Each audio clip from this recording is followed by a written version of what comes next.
Ayo, segera download Quran Tadabbur, tafsir dalam genggaman Anda.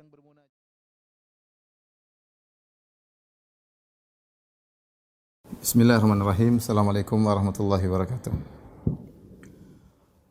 Alhamdulillahi ala ihsanih wa syukru lahu ala taufiqihi wa amtinanih wa asyhadu an la ilaha illallah wahdahu la syarika lahu ta'ziman li sya'nih wa asyhadu anna Muhammadan abduhu wa rasuluhu da'ila ridwani. Allahumma shalli alaihi wa ala alihi wa ashabihi wa ikhwani. Para ikhwan dan akhwat, para jamaah Masjid Asra yang dirahmati oleh Allah Subhanahu wa taala, kita melanjutkan bahasan kita dari kisah sahabat yang mulia Abu Bakar As-Siddiq radhiyallahu taala anhu. Ketika Nabi sallallahu alaihi wasallam sakit parah yang di mana beliau akhirnya meninggal karena sakit tersebut, yaitu di akhir-akhir bulan Safar ya, tahun 11 Hijriyah ya. Ketika itu Rasulullah sallallahu alaihi wasallam ya sudah memerintahkan Usamah bin Zaid untuk membawa pasukan menuju daerah Palestina ke arah negeri Syam untuk memerangi orang-orang Romawi. Ya. Kemudian akhirnya mereka berangkat dan mereka tiba di suatu tempat namanya Al-Jurf. Al-Jurf itu di sebelah utara kota Madinah, yaitu dekat dengan Universitas Islam Madinah, di belakang Universitas Islam Madinah, namanya daerah Al-Jurf. Jadi para sahabat sudah berjalan ke sana, tapi Rasulullah SAW penyakitnya tambah parah sehingga akhirnya mereka menunggu di situ pasukannya. Dan ternyata akhirnya Rasulullah SAW meninggal dunia ya, karena sakit tersebut. Ikhwan dan akhwat yang dirahmati Allah Subhanahu wa taala ya, ketika Rasulullah SAW sakit-sakit parah, maka Rasulullah SAW menyuruh Abu Bakar untuk menjadi imam. Kata Rasulullah SAW, "Muru Abu Bakrin falyusalli bin nas." Ya. Suruhlah Abu Bakar untuk menjadi imam bagi kaum muslimin, imam salat. Maka Aisyah radhiyallahu ta'ala anha berkata, "Inna Abu Bakrin rajulun asif." Ya, Abu Bakar adalah seorang yang mudah menangis. Ya, idza qama maqamaka lam yastati an yusalliya bin nas. Kalau dia jadi imam, dia khawatir tidak bisa mengimami orang-orang salat. Kenapa? Karena saking menangis sehingga suara mungkin tidak terdengar di belakang. Ya. Namun Rasulullah sallallahu alaihi wasallam mengulangi. Rasulullah SAW berkata, "Muru Abu Bakrin falyusalli bin nas." Suruh Abu Bakar untuk mengimami orang-orang. Aisyah berkata lagi ya, sungguhnya Abu Bakar adalah seorang yang mudah menangis ya Rasulullah. Jangan dia jadi imam. Ya. Akhirnya Rasulullah SAW berkata kepada Aisyah, "Inna kunna sawahibu Yusuf. Muru Abu Bakrin falyusalli bin nas." Sungguhnya kalian ini para wanita adalah wanita-wanita yang ada dalam kisah Nabi Yusuf alaihissalam. Apa maksudnya? Nabi SAW berkata kepada Aisyah, sungguhnya kalian adalah wanita-wanita seperti wanita-wanita yang ada di kisah Nabi Yusuf. Maksudnya, ketika Zulaikha atau Imra'atul Aziz, istri dari menteri yang jatuh cinta kepada Nabi Yusuf alaihissalam, kemudian merayu Nabi Yusuf alaihissalam, akhirnya Yusuf lari ya. Akhirnya ketika Yusuf lari, kemudian berita tersebar di masyarakat ya. Sampai-sampai ibu-ibu, para wanita membicarakan wanita ini. Allah Subhanahu wa taala berfirman, "Wa qala niswatun fil madinati imra'atul azizi turawidu fataha an nafsihi qad syaghafaha hubba inna lanaraha fi dhalalin mubin." Berkatalah para ibu-ibu di kota Mesir ya. Mereka ngerumpi tentang Zulaikha. Ya, kata mereka Zulaikha ini merayu budaknya atau pembantunya untuk berzina dengannya. Inna lanaraha fi dhalalin mubin. Menurut kami Zulaikha ini dalam kesesatan yang nyata. Kemudian kata Allah Subhanahu wa taala, "Falamma sami'at bimakrihinna arsalat ilaihinna wa atadlahunna muttaka'a." Tatkala Zulaikha mendengar tentang makar mereka, Allah menamakan perkataan ibu-ibu yang sedang membicarakan Zulaikha dengan makar. Kenapa? Karena sebenarnya mereka ini hanya ingin melihat Yusuf, sehingga mereka ngomong-ngomongin Zulaikha agar Zulaikha mengundang mereka untuk lihat Yusuf. Jadi perkataan mereka tidak sesuai dengan apa yang di hati. Jadi mereka ngomong-ngomong begitu mencela Zulaikha supaya mereka diundang untuk mereka tertarik ingin lihat Yusuf alaihissalam. Aisyah radhiyallahu taala anha dijelaskan oleh para ulama, Nabi mengatakan demikian. Kenapa? Aisyah tidak ingin Abu Bakar menjadi imam. Kenapa? Dia khawatir kalau Abu Bakar menjadi imam, kemudian Rasulullah SAW meninggal, akhirnya jadi imamnya jadi Abu Bakar menjadi imam bertanda buruk bagi Nabi SAW. Seakan-akan Nabi SAW akan meninggal dunia karena Abu Bakar akan menjadi imam. Maka dia tidak ingin ya Abu Bakar menjadi imam, khawatir kejadian wafatnya Nabi SAW nanti dikait-kaitkan dengan kondisi Abu Bakar menjadi imam. Itu maksud Aisyah. Sehingga dia beralasan dengan alasan lain. Dia berkata, ya Rasulullah, sesungguhnya Abu Bakar adalah orang yang suka menangis, khawatir tidak bisa mengimami kaum muslimin. Tapi Rasulullah SAW tahu bahwasanya Aisyah khawatir ayahnya nanti dikata-katain ya. Kenapa jadi imam sebenarnya Rasulullah SAW masih ada? Ya khawatir nanti kalau Abu Bakar jadi imam nanti Rasulullah SAW meninggal setelah itu ya dikait-kaitkan dengan Abu Bakar. Itu maksud Aisyah radhiyallahu anha. Akhirnya Nabi SAW tetap mengatakan, "Muru Abu Bakrin falyusalli bin nas." Suruh Abu Bakar jadi imam. Akhirnya Abu Bakar jadi imam. Abu Bakar jadi imam ya. Ketika Abu Bakar menjadi imam, kemudian Rasulullah SAW merasa dirinya ada semangat untuk sholat, maka dia pun menuju. Jadi sholat sudah mulai, tapi Rasulullah SAW digiring oleh dua orang, sebagaimana diceritakan oleh Aisyah radhiyallahu taala anha. Rasulullah SAW sampai tertatih-tatih kakinya, ya berusaha untuk berjalan dengan sulitnya, ya. Kemudian Abu Bakar ingin mundur, tapi Rasulullah SAW suruh tetap di tempatnya. Sampai akhirnya Rasulullah SAW pun didudukkan di samping Abu Bakar radhiyallahu taala anhu sehingga Rasulullah jadi imam, kemudian Abu Bakar menjadi muballigh, mengeraskan suara Rasulullah sallallahu alaihi wasallam. Tetapi asalnya Abu Bakar jadi imam. Kemudian Rasulullah SAW nyusul, akhirnya Abu Bakar menjadi makmumnya Nabi dan para sahabat menjadi makmumnya Abu Bakar radhiyallahu taala anhu, ya. Dan akhirnya pada setelah 13 hari Rasulullah SAW sakit, pada hari Senin Rasulullah SAW meninggal, itu pada tanggal 12 Rabiul Awal.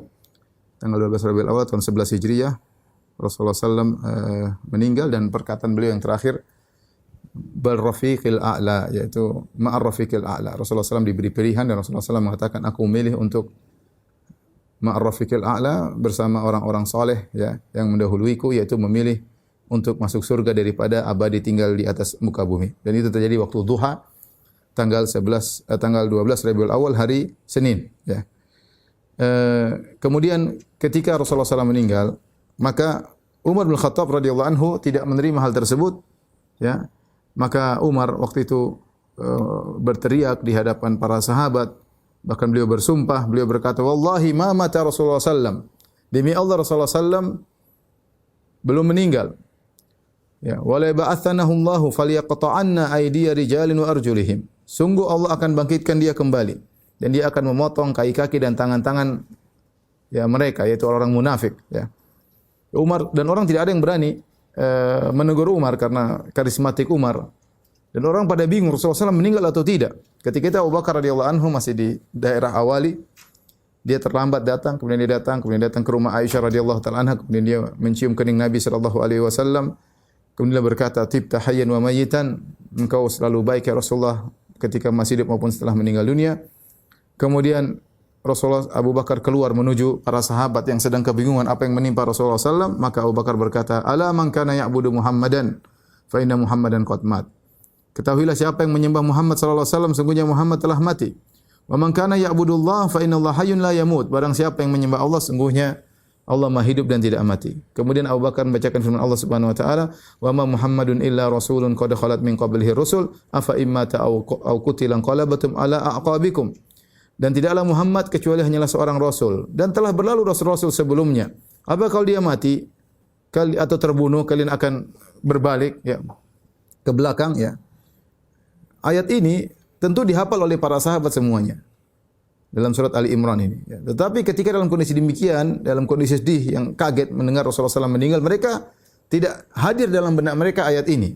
Dan Abu Bakar dengan tenang membacakan ayat ini. Dalam riwayat yang lain, Abu Bakar membacakan firman Allah, "Innaka mayyitun wa innahum mayyitun." Sungguhnya kau akan mati wahai Muhammad sebagaimana mereka akan mati. Ya. Maka kaget mereka mendengar ayat ini. Ya. Kemudian para sahabat semuanya sadar. Aisyah radhiyallahu taala anha berkata, "Fa wallahi laka'anna an-nasa lam yakunu ya'lamuna anna Allah anzala hadhil ayah." Seakan-akan orang-orang tidak tahu Allah pernah menurunkan ayat ini. Hatta talaha Abu Bakar, sampai Abu Bakar membacakan ayat tersebut, fatalaqaha minhun nas, akhirnya orang-orang mendengar ayat tersebut, falam yusma' basyarun illa yatluha. Semua sahabat baca ayat ini. Ya. Wa ma Muhammadun illa rasulun qad khalat min qablihi rusul. Afa immata. Tidaklah Muhammad kecuali sebagaimana rasul-rasul sebelum dia sudah berlalu rasul sebelumnya. Sebagaimana rasul-rasul sebelumnya meninggal, Muhammad juga meninggal, ya, alaihi salatu wasalam. Ya. Kemudian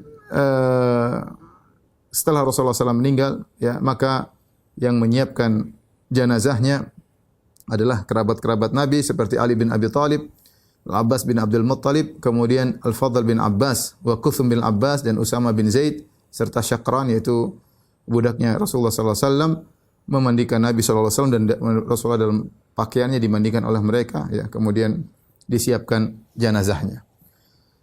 Ketika para sahabat tahu Rasulullah SAW meninggal dunia, maka kaum Ansar berkumpul di Saqifah Bani Sa'idah. Saqifah Bani Sa'idah ini lokasinya di kira-kira di sebelah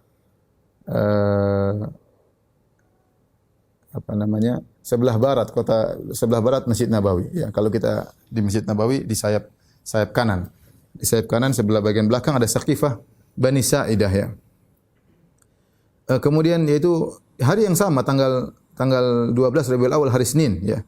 Mereka langsung tahu pentingnya akan memilih pemimpin khalifah, ya.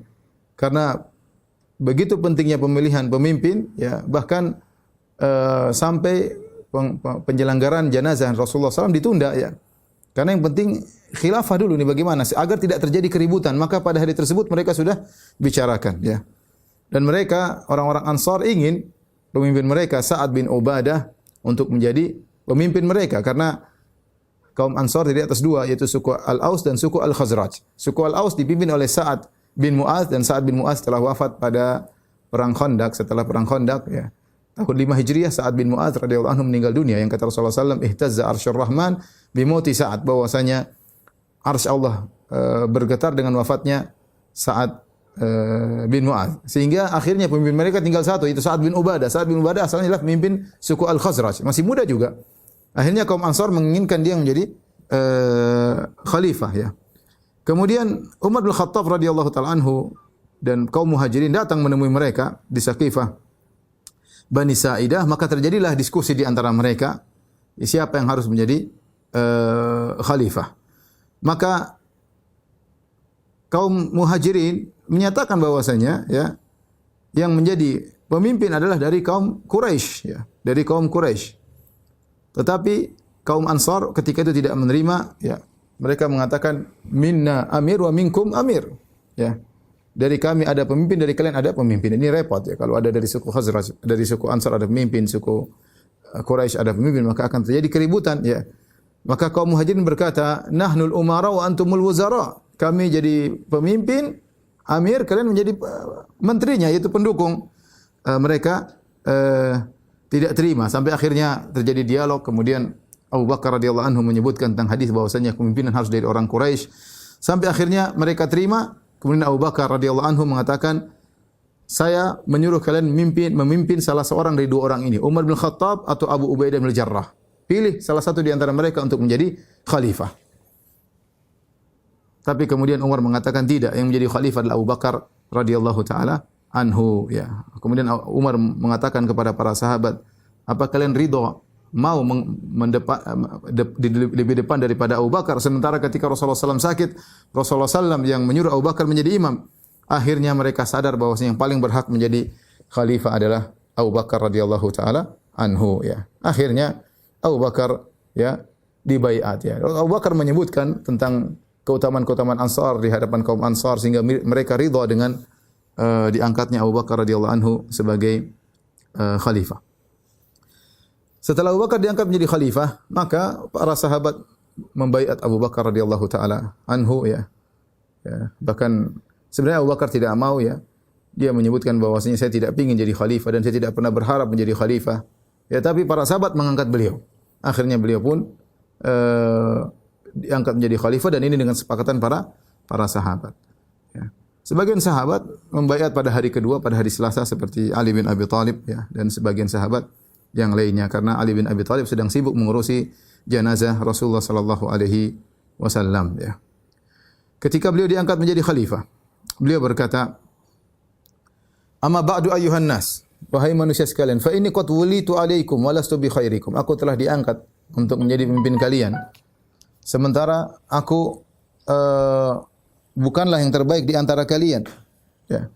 Wa in asa'tu faqawwimuni. Kalau saya salah, maka luruskan aku. As-sidqu amanah, kejujuran adalah amanah, wal kadhibu khiyanah, dan dusta adalah pengkhianatan. Ya. Ini wasiat dari Abu Bakar radhiyallahu taala anhu. Kemudian beliau berkata, ya, wa ati'uni ma ata'tullah wa rasulah, dan taatlah kepadaku selama aku taat kepada Allah dan Rasulnya. Fa idza asaitullah wa rasulah fala ta'ata li alaikum.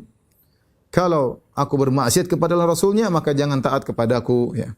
Ini perkataan Abu Bakar radhiyallahu taala anhu ketika diangkat menjadi khalifah. Setelah Abu Bakar diangkat menjadi khalifah, maka mulailah beliau mengurus urusan dan tugas yang berat yang ditinggalkan oleh Nabi sallallahu alaihi wasallam, dan terjadi kegoncangan stabilitas keamanan di zaman Abu Bakar radhiyallahu taala anhu. Saya akan jelaskan. Tolong perhatikan di papan, ya. Abu Bakar radhiyallahu taala anhu secara umum ketika beliau diangkat menjadi khalifah, ya. Pertama yang beliau lakukan adalah melanjutkan semua petugas atau amil atau umala atau wali-wali yang telah ditempatkan oleh Nabi sallallahu alaihi wasallam. Jadi Nabi ketika masih hidup, Nabi pernah menugaskan si fulan jadi wali di sana, jadi gampangannya seperti kita bupati di sana, bupati di sana. Itu Rasulullah SAW telah menugaskan mereka, dan tugas mereka adalah memimpin salat, menegakkan hukum had, mengurus uang zakat dan jizyah, kemudian jihad dan yang lainnya. Di antara orang-orang yang sudah ditempatkan oleh Nabi SAW, ya, di antaranya seperti di Mekah ada Utab bin Usaid Al-Umawi, di Taif ada Uthman bin Abil As, ya, kemudian di San'a sampai di Yaman ada Al-Muhajir bin Abi Umayyah, di Najran ada Jarir bin Abdullah Al-Bajali, kemudian di Oman ada Hudzaifah bin Mihsan, kemudian di Yamamah ada Sulaid bin Qais Al-Khazraji.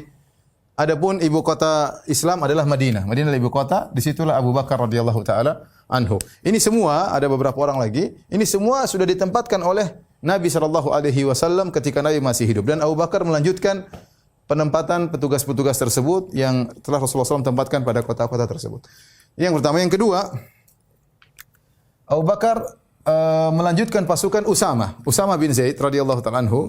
Kita telah sebutkan ketika Rasulullah SAW akan meninggal, Rasulullah SAW sempat mengirim pasukan Usama menuju ke arah Syam, ya, untuk menyerang pasukan Romawi, ya. Dan pasukan tersebut sempat mandek di Al-Jurf, tadi sudah kita sebutkan. Karena mereka mau berangkat, ternyata mereka mendengar Rasulullah SAW sakit parah. Akhirnya Rasulullah SAW meninggal dunia. Ketika Rasulullah SAW sudah meninggal dunia, terjadi beberapa pendapat di kalangan para sahabat. Para sahabat ada yang mengatakan kepada Abu Bakar, ya Abu Bakar, jangan suruh pasukan Usama untuk berangkat. Kenapa? Karena sekarang banyak orang-orang yang membangkang, di antara mereka ada yang murtad, dan mereka akan menyerang kota Madinah. Dan di antara mereka akan menyerang kota Madinah, ya. Maka bagaimana yang kita lakukan? Dan memang ada desas-desus bahwasanya akan ada, ya, orang-orang pasukan-pasukan yang menyerang kota Madinah. Mereka tahu Nabi SAW meninggal dunia, sebagian mereka langsung murtad dan mereka siap menyerang kota Madinah. Jadi kota Madinah dalam kondisi rawan. Maka kalau itu jangan utus pasukan Usama, suruh mereka pulang. Tapi Abu Bakar bersikeras. Kata Abu Bakar, bagaimana Rasulullah SAW sudah mengutus Usama, saya tidak akan memundurkan pasukan Usama. Rasulullah SAW, Abu Bakar menyuruh pasukan Usama untuk melanjutkan perjalanan menuju ke arah Palestina, ya. Dan tetap disuruh oleh Abu Bakar. Abu Bakar mengatakan, seandainya semua orang tidak ada yang di kota Madinah kecuali saya akan bertahan di kota Madinah dan mereka harus berangkat. Ya, dan mereka harus berangkat. Jadi Abu Bakar bersikeras agar mereka berangkat. Akhirnya tetap berangkatlah pasukan Usama. Dan selama 40 hari perjalanan mereka pulang, akhirnya membawa ghanimah, ya. Dan mereka menang. Di zaman Abu Bakar radhiyallahu anhu, di antara tugas berat yang dijalankan oleh Abu Bakar radhiyallahu anhu adalah berperang melawan orang-orang yang murtad. Dan orang yang murtad di zaman Abu Bakar radhiyallahu anhu ada 3 model, ya. Ya, ini tugas yang berat, ya. 3 model. Yang pertama, ada yang kembali menyembah berhala. Ya, ada yang kembali menyembah berhala. Kemudian di antaranya yang kedua, ada yang ikut nabi-nabi baru. Muncul nabi-nabi baru, ya, yang akhirnya diikuti oleh banyak orang seperti di antaranya Musailamah Al-Kadzdzab. Ada namanya Musailimah Al-Kadzdzab dari Banu Hanifah, kemudian ada namanya Al-Aswad Al-Anasi dari Yaman. Ya. Ada namanya Tulaiha Al-Asadi, ya.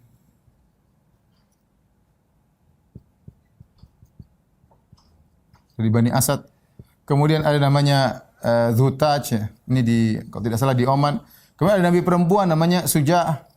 Nabi perempuan, ya, dari Bani Tamim, ya. Jadi muncul nabi-nabi baru yang mereka ini rata-rata mereka mengatakan kami beriman kepada Muhammad, tetapi Muhammad itu kaumnya berbeda, kami punya kaum berbeda. Seperti kaum Banu Hanifah, mereka mengatakan Musailimah Al-Kadzdzab adalah nabi kami. Sebagaimana orang Quraisy kalian punya nabi, kita juga punya nabi. Kami mengakui kenabian Nabi Muhammad SAW, tapi kami juga punya nabi. Dan ini pengikutnya banyak sekali. Musailimah Al-Kadzdzab pengikutnya mungkin puluhan ribu, 50 ribu. Sujah aja mungkin puluhan ribu. Ini banyak orang-orang yang murtad ketika itu. Ya, ini model murtad yang kedua. Model murtad yang ketiga yaitu orang-orang yang menentang kewajiban zakat. Mereka mengatakan zakat tidak wajib lagi. Ya, mereka mengatakan menurut mereka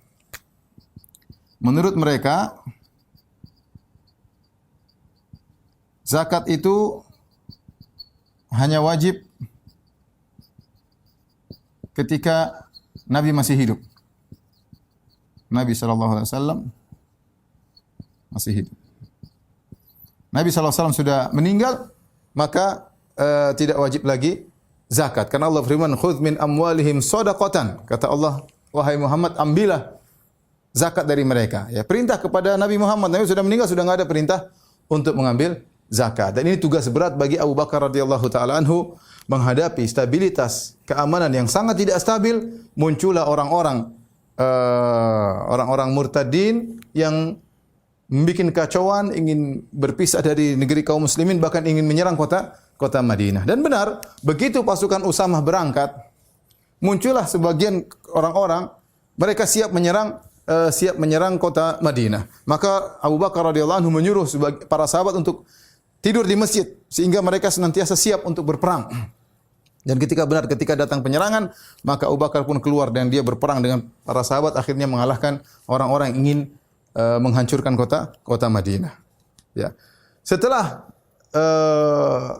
pasukan Usamah pulang, ya, mulailah Abu Bakar radhiyallahu anhu mengatur strategi peperangan untuk menghadapi problematika ini. Ini problematika yang sangat besar, yang sangat berat. Ya. Di mana-mana muncul murtad. Ya, di mana-mana muncul. Di Yaman muncul orang-orang murtad. Di daerah Najd muncul orang-orang murtad, di daerah Yamamah. Kemudian di Bahrain muncul orang-orang yang murtad. Banyak orang-orang murtad. Ya. Ini berat bagi Abu Bakar radhiyallahu anhu untuk menghadapi ini semua. Tapi tolong dibalik. Tapi ikhwan dan akhwat yang rahmati Allah Subhanahu wa taala, di antara strategi Abu Bakar radhiyallahu taala anhu untuk menghadapi krisis keamanan ketika beliau diangkat menjadi seorang khalifah karena muncul orang-orang yang murtad dan banyak, ya. Maka Abu Bakar radhiyallahu anhu menyiapkan 11 pasukan perang. 11 pasukan perang tersebut, yang pertama adalah pasukan perang Khalid bin Walid. Dan dia adalah pemimpin utama dari seluruh pasukan, di mana Abu Bakar mengirim dia untuk ke Bani Asad, kemudian ke Bani Tamim, kemudian kepada Yamamah. Jadi 3. Pertama Bani Asad dulu, kemudian Bani Tamim. Ya. Orang-orang murtad banyak dari Bani Asad, banyak yang murtad, dari Bani Tamim banyak yang murtad, kemudian baru ke Yamamah, yaitu melawan Musailimah Al-Kadzdzab. Kemudian pasukan yang kedua adalah Ikrimah bin Abi Jahal. Diutus oleh Abu Bakar radhiyallahu anhu kepada Musailimah Al-Kadzdzab, Bani Hanifah, yaitu daerah Najd. Setelah kemudian Abu Bakar atur, kalau kau sudah selesai dari Musailimah Al-Kadzdzab, maka lanjutkan kepada Oman. Kemudian ke Al-Mahara. Al-Mahara kemudian di daerah Yaman, kemudian Hadramaut, kemudian Yaman, ya. Jadi tidak berhenti pasukan, setelah selesai lanjut kepada daerah berikutnya, langsung kepada daerah berikutnya. Lihat, Ikrimah Abu Bakar utus kepada siapa? Kepada Banu Hanifah, kemudian kepada Oman, kemudian kepada Mahara, Hadramaut di Yaman. Kemudian Tarifah bin Hajar dikirim kepada Bani Salim dan Hawazin. Bani Salim di Hawazin daerah sekitar Taif ya. Kemudian pasukan Amr bin Al-As diutus kepada Qudha'ah. Kemudian pasukan yang keenam Khalid bin Sa'id bin Al-As ke daerah Syam, ke arah utara kota Madinah. Kemudian pasukan Al-Ala bin Al-Hadrami ke daerah Bahrain ya. Kemudian pasukan Hudzaifah bin Mihsan ya ke Oman. Kemudian pasukan Arfajah bin Harthamah kepada Al-Mahra daerah Yaman. Kemudian pasukan Al-Muhajir bin Abi Umayyah ke Yaman, Son'a dan Hadramaut. Ya, kemudian pasukan Suwaid bin Mikran kepada Tihamatul Yaman. Jadi ada 11 pasukan. Ya, perhatikan di sini di antara pasukan-pasukan tersebut saya ingin gambarkan bagaimana beratnya perjuangan Abu Bakar radhiyallahu anhu ya. Di sini kita perhatikan kota Madinah ya. Sini pusat Islam. Ya. Tapi muncul murtad di mana-mana ya. Maka pemberontakan murtad, maka Abu Bakar radhiyallahu anhu mengirim pasukan ke mana-mana. Tadi ada yang dikirim ke misalnya Ikrimah ke daerah ke daerah Banu Hanifah. Setelah itu disuruh ke Oman, setelah ke Oman kemudian ke daerah Yaman. Misalnya Khalid bin Walid tadi daerah ke Bani Asad, Bani Tamim, kemudian ke Banu Hanifah. Kemudian tadi ada Al-Ala bin Hadrami ke Bahrain ya. Madinah ke Bahrain ini jauh banget ya. Saya pernah naik mobil dari Madinah ke Jubail. Madinah ke Jubail itu 1.400 kilo. 1.400 kilometer ya. Baru ada jembatan nyebrang ke Bahrain. Jadi pasukan dikirim jauh-jauh ya. Ini baru Bahrain ya. 1.400 kilo belum menuju ke Bahrain entah berapa kilo lagi. Dan itu perjuangan yang sangat berat. Ya. Seperti tadi ada yang dikirim ke arah Syarahbil bin Hasanah, dikirim ke arah Yaman. Kemudian Al-Muhajir bin Abi Umayyah dikirim juga ke arah Yaman. Ya. Kemudian Hudzaifah bin Mihsan, ya. Abu Bakar mengirimnya ke arah Oman. Ini jauh banget ini, kita naik pesawat aja berapa jam ya.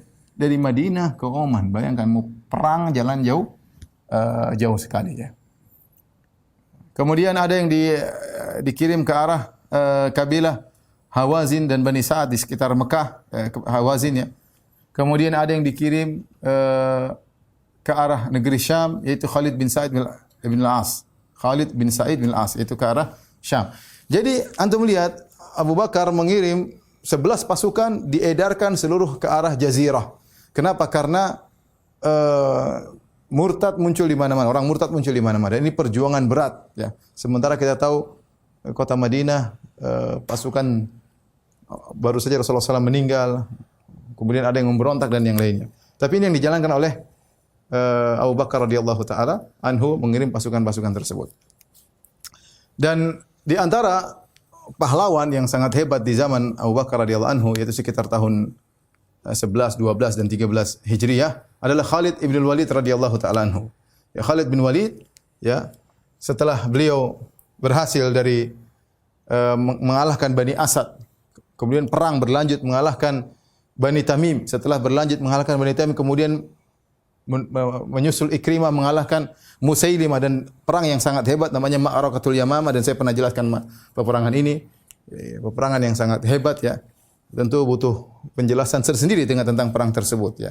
Bagaimana para sahabat banyak yang terluka, banyak yang meninggal karena bagaimana kekuatan pasukannya Musailimah Al-Kadzdzab. Ya, akhirnya Musailimah Al-Kadzdzab tewas. Setelah Khalid bin Walid selesai dari semua, dia dikirim oleh Abu Bakar menuju daerah Irak. Menuju daerah Irak ya.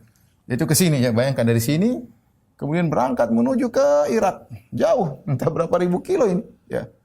Berapa ribu kilo berjalan luar negeri kalau sekarang. Ya. Keluar Saudi ke luar negeri. Untuk apa? Untuk perang. Di daerah Irak inilah areal peperangan Khalid bin Walid. Ini tidak pulang, Khalid bin Walid terus berperang dari satu ke tempat ini, perang-perang yang besar. Ada perang-perang kecil juga saya tidak sebutkan. Pertama, perang Zatu Salasil. Ini perang melawan orang-orang Persia yang saking mereka tidak mau kabur, maka mereka mengingatkan diri mereka dengan rantai agar mereka tidak ada yang kabur. Untuk menunjukkan kesungguhan mereka untuk berperang. Akhirnya mereka kalah. Kemudian setelah Khalid menang, Khalid pergi ke Al-Mudhar untuk melakukan peperangan, kemudian ke Al-Walajah, kemudian Ulais, kemudian Hairah, kemudian Ainu Tamr. Ini terus menang di sini, pindah ke sini. Perang lagi sampai menang lagi, pindah ke sini lagi. Terus menang dari sini, pindah di sini. Bayangkan ya. Ini Khalid bawa pasukan ya. Berpindah-pindah luar biasa ya. Bukan perang sekali istirahat sebulan, istirahat 2 bulan, enggak, perang lanjut. Dari sini selesai, perang berjalan lagi. Ini berapa puluh kilo, entah berapa ratus kilo. Dari sini perang lagi. Sini perang lagi. Ini perang lagi. Ainu Tamr perang lagi. Al-Ambar perang lagi sampai Al-Furat perang lagi. Inilah daerah kekuasaan Persia yang ditaklukkan oleh Khalid bin Walid ketika di zaman Abu Bakar radhiyallahu taala anhu. Tentunya Persia belum hancur ketika itu. Mereka akan hancur total di zaman Umar bin Khattab radhiyallahu taala anhu ya. Dalam peperangan yang zaman peperangan Al-Qadisiyah dan yang lainnya ya. Ini yang dilakukan oleh Abu Bakar radhiyallahu anhu ya. Kemudian Abu Bakar radhiyallahu anhu juga mengirim pasukan ya untuk menyerang orang-orang Romawi. Dan pasukan Romawi lebih hebat daripada pasukan Persia. Ya. Pasukan Romawi lebih hebat daripada pasukan Persia ya. Maka Abu Bakar radhiyallahu anhu mengirim beberapa pasukan untuk menolong ya. Yang pertama beliau mengirim adalah Khalid bin Sa'id al-As. Tapi butuh pertolongan ya. Terjadi peperangan, akhirnya beliau mengirim 4 pemimpin ya. Ada Yazid bin Abi Sufyan, ada Ubaidah bin Jarrah, ada Syurahbil bin Hasanah, ada Amr bin As dengan jalan yang berbeda-beda ya. Satu lewat Ailah, satu lewat Al-Batra, satu lewat Amun, ya, satu ke arah Baitul Maqdis. Mereka semua berperang untuk menuju ke daerah Syam ya. Ini tentu masing-masing ada sejarahnya. Mungkin kalau ada satu saat kita akan ceritakan bagaimana kisah peperangan dan perjuangan mereka. Intinya mereka menghadapi kondisi yang sangat sulit sampai akhirnya ya ketika itu Raja Romawi itu Heraklius mengirim pasukan yang banyak, mengirim karena mereka mendengar bahwasanya Abu Bakar atau kaum muslimin telah mengirim 4 pasukan. Ya masing-masing ini kira-kira ada 4.000, ada 5.000, ada 6.000, masing-masing pasukan dipimpin oleh masing-masing para Amr bin As, Syurahbil, kemudian Abu Ubaidah bin Jarrah, Yazid bin Muawiyah menuju ke negeri Syam. Ini taktiknya Abu Bakar radhiyallahu taala anhu. Dan Abu Bakar masing-masing mewasiatkan, kamu lewat sini, nanti lewat sini, nanti lewat sini. Kamu lewat sini, lewat sini. Dan Abu Bakar radhiyallahu, makanya saya bilang Abu Bakar radhiyallahu kayaknya kepala beliau itu kayak ada GPS. Beliau mengerti peta-peta. Makanya dari sini pergi ke sini, dari sini pergi ke sini, dari sini pergi ke sini. Sampai beliau kirim perintah. Ada pasukan sudah selesai dari sana, bantu pasukan yang sana. Kamu jangan pulang. Dan luar biasa kalau kita baca tentang bagaimana Abu Bakar radhiyallahu anhu mengatur perjalanan perang. Dan dia di Madinah dan dia mengatur seluruhnya. Karena ada surat datang, kemudian dia lihat kondisi, mendengar kondisi, maka dia kirim pasukan, maka dia pindahkan pasukan dari sini, pasukan ke sana. Dan perjuangan hebat dari Abu Bakar dan para sahabat. Maka ketika Heraklius mendengar ada 4 pasukan dengan 4 pemimpin, maka Heraklius menyuruh siapkan 4 pasukan yang banyak juga untuk menghabisi masing-masing ini. Dengan jumlah yang tidak berimbang. Maka tatkala para sahabat membuat ide baru, mereka harus berkumpul bareng-bareng dan akhirnya pasukan kaum musyrikin juga orang-orang Romawi berkumpul sampai terkumpullah mereka suatu tempat namanya Yarmuk. Jumlah mereka kalau tidak salah 240.000 pasukan Romawi, 240.000 dan Romawi dan Persia negara adidaya, negara superpower di zaman tersebut. Ya, mereka sudah mungkin hidup ribuan tahun kemudian dengan jumlah pasukan yang banyak sudah terlatih berperang menguasai dunia. Harus berhadapan dengan orang-orang Arab ya yang baru saja berdiri negaranya ya. Tapi para sahabat datang ya sebagaimana perkataan Khalid bin Walid, kami datang dengan kaum yang mereka mencintai kematian sebagaimana kalian mencintai kehidupan. Para sahabat mencintai kematian, mereka ingin mati sebagaimana kalian ingin hidup. Dan itulah semangat mereka yang membuat musuh menjadi gentar. Akhirnya melihat kondisi tidak mungkin masing-masing menghadapi pasukan dari Romawi, akhirnya mereka berkumpul dan pasukan Romawi juga berkumpul di Yarmuk, jumlah mereka 240.000. Para sahabat ya totalnya sekitar 40.000 atau 45.000 dan Khalid bin Walid diutus oleh Abu Bakar dari Irak menuju ke Syam ya, dari Irak kemudian menuju ke Syam, Yarmuk di Yordania ya. Dari Irak menuju ke dari Irak, jadi kalau Khalid bin Walid kan dari sini, kemudian lari ke Irak, di sini peperangan banyak, ya melawan pasukan-pasukan Persia. Setelah selesai, Abu Bakar suruh dia pergi ke Yarmuk. Dan akhirnya terjadilah peperangan yang disebut dengan perang Yarmuk, dan akhirnya dimenangkan oleh kaum muslimin dengan para sahabat banyak yang meninggal ya. Sementara kalau nggak salah ribuan sahabat meninggal dunia, pasukan maksudnya, di antaranya ada sahabat-sahabat. Adapun pasukan kaum musyrikin yang meninggal kalau tidak salah 120.000 orang. Jadi setengah lebih dari pasukan mereka tewas. Perang yang luar biasa yang tidak berimbang. Bayangkan 45.000 kali 240.000. Berapa kali lipat? Hampir 5 kali lipat atau 6 kali lipat. Tapi bagaimana kokohnya para sahabat? Kam min fi'atin qalilatin ghalabat fi'atan katsiratan biidznillah. Betapa banyak jumlah sedikit mengalahkan jumlah yang banyak ya. Ini hal-hal yang hebat yang terjadi di zaman Abu Bakar radhiyallahu taala anhu, dan masing-masing punya kisah tersendiri-sendiri ya. Yang tentu butuh waktu yang panjang untuk kita sampaikan karena kisahnya sangat menarik dan sangat panjang. Namun itulah secara singkat apa yang dilakukan oleh Abu Bakar radhiyallahu taala anhu ketika beliau menjadi khalifah. Akhirnya Abu Bakar radhiyallahu taala anhu di bulan Jumadil Akhirah ya, tahun 13 Hijriah, beliau sakit, dan sakitnya parah ya. Sakitnya parah ya. Aisyah radhiyallahu taala anha mengatakan awal dari sakitnya Abu Bakar radhiyallahu taala anhu ya, yaitu beliau disebutkan habis mandi ya, di waktu yang musim dingin, waktu yang lagi dingin, beliau mandi, kemudian setelah itu beliau demam 15 hari. Beliau tidak pergi ke masjid ya, dan beliau menyuruh Umar bin Khattab untuk menjadi imam. Dan para sahabat menjenguk Abu Bakar radhiyallahu taala anhu. Dan yang paling sering menjenguk menemani Abu Bakar adalah Utsman bin Affan radhiyallahu taala anhu ya. Kemudian beliau ketika sakit parah ya, beliau mengumpulkan para sahabat, beliau berkata, innahu qad nazala bi ma qad tarawun. Sungguh kalian lihat apa yang menimpaku sekarang. Wala adzunnuni illa mayitan, dan saya menyangka saya akan meninggal dunia. 5 dengan apa yang saya alami ini sekarang. Wa qad atlaqallahu aymanakum min bai'ati wa halla ankum uqdati. Ya, Allah telah melepaskan ya baiat kalian dariku, dan tugasku sudah selesai. Wa radda alaikum amrakum, dan Allah kembalikan urusan kepada kalian. Fa amiru alaikum man ahbabtum, maka pilihlah khalifah yang kalian sukai. Fa innakum in amartum fi hayatin minni kana ajdara an la takhtalifu ba'di. Kalau kalian memilih khalifah sementara aku masih hidup, itu lebih baik agar setelah aku meninggal kalian tidak berselisih. Akhirnya para sahabat, sebagaimana pernah kita sampaikan dalam kisah Umar bin Khattab, para sahabat bermusyawarah siapa yang jadi pemimpin. Akhirnya mereka bingung, mereka kembalikan kepada Abu Bakar. Mereka berkata, ra'yuna ya khalifata Rasulillah ra'yuk. Kami milih pendapat engkau, apa pendapatmu tinggal ikut. Kata Abu Bakar, fa'amhiluni hatta anzura lillahi walidini wali ibadihi. Ya, kata Abu Bakar, maka tangguhkanlah, berikanlah aku waktu sampai aku memandang apa yang terbaik bagi Allah dan bagi agamanya dan bagi hamba-hambanya. Ya. Kemudian Abu Bakar berdiskusi dengan sebagian sahabat, yang dengan Ali bin Abi Thalib, dengan datang kemudian sebagaimana kita kisahkan dalam kisah Umar, sampai akhirnya mereka semua sepakat untuk memilih Umar bin Khattab radhiyallahu taala anhu ya. Ketika Abu Bakar akan meninggal dunia, Aisyah berkata ketika Abu Bakar akan meninggal dunia, dia berkata, "Unzuru madza zada fi mali mundu dakhaltu fil imarah." Coba lihat, sejak aku jadi khalifah, hartaku apa saja yang bertambah? Coba cek. Bandingkan sebelum aku jadi khalifah, hartaku sekian. Karena Abu Bakar termasuk orang kaya raya. Tapi dia bilang, coba lihat, ya. Setelah aku jadi khalifah, hartaku apa yang bertambah? Ya.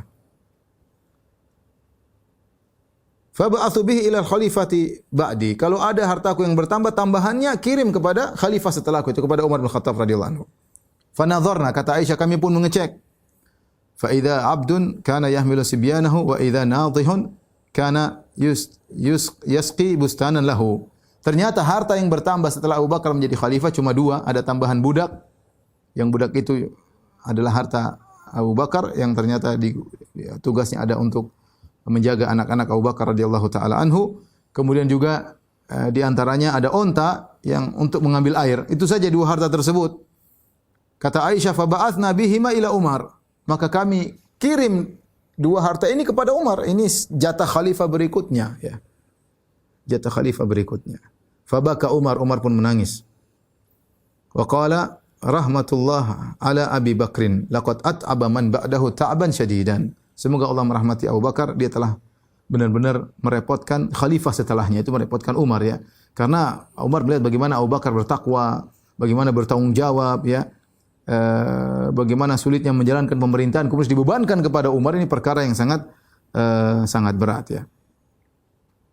Abu Bakar sakit dan akhirnya selama 15 hari, kemudian beliau pun meninggal sama pada hari Senin.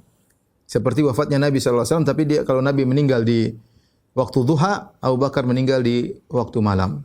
Yaitu di malam Selasa, ya, tanggal 22 Jumadil Akhirah, tahun 13 Hijriyah, ya. Dan wafat ketika usia beliau 63 tahun, persis seperti usianya Nabi sallallahu alaihi wasallam ketika meninggal dunia. Kemudian ketika Abu Bakar akan meninggal dunia, beliau berkata, ya, fa fima kafantumu? Dia bertanya kepada Aisyah, ya. Kalian mengkafankan Nabi sallallahu alaihi wasallam, ya, dengan apa? Ya. Qala, ya. Sebelumnya Abu Bakar bertanya kepada Aisyah, fi ayyi yaumin mata Rasulullah sallallahu alaihi wasallam? Hari apa Rasulullah SAW meninggal dunia? Maka Aisyah berkata, fi yaumil itsnain, pada hari Senin.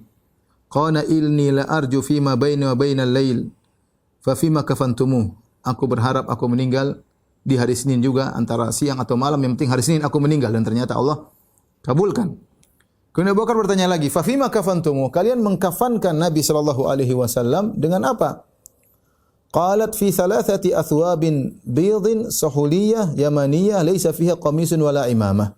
Kami mengkafankan Nabi sallallahu alaihi wasallam dengan 3 belah kain yang putih, ya, yang dari Yaman, dari Sahuliyah, dan tidak ada padanya qamis dan tidak ada juga imamah. Rasulullah SAW tidak pakai qamis, Rasulullah SAW tidak pakai imamah, ya, hanya 3 lembar kain kafan.